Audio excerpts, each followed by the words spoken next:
there was kind of this controversy, after Charlie was killed, and all these leftists started to celebrate, and so a lot of people on the right started going after these vile people to get them fired from their jobs, and there was a bit of a debate on the right. Can we do this? And that's one of the things I said was, like, you know, conservatives cancel leftists for lying, and leftists cancel conservatives for telling the truth.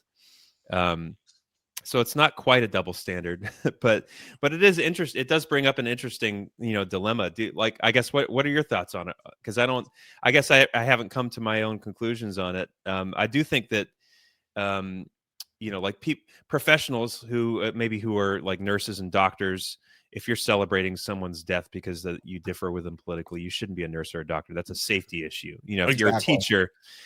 teacher, and you're celebrating political violence, you shouldn't be a teacher. That is automatic disqualification. But like, if you work at Popeye's Chicken or something like that, what do you think that? Well, I guess, where do you guys fall on that? Ooh. If somebody's celebrating like Charlie Kirk's murders, like, should they keep their job? Is that what you're saying? Yeah. I mean, look, I mean, I get it. I get why people will get fired. I mean, like, even if you are serving chicken at Popeyes, like, what if somebody you come in with a MAGA hat on, and then the guy behind there has a little rat poison to throw in your food?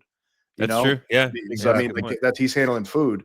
Look, I believe in freedom of speech, like, completely. But at the same time, it's like, if you're a teacher and you're teaching and you really believe that, like, somebody like Charlie Kirk should be killed in front of his family, and you think it's funny, or you think it's cool, or good, and you're teaching children, it's like, I don't know if you should have that responsibility to be teaching children. I don't know if you should have that power. So I mean, there's some real questions to be asked with that. I'm not the one to try to chill free speech, but it's just, it really shows like either a glimpse of evil, or just extremely misguided ignorance.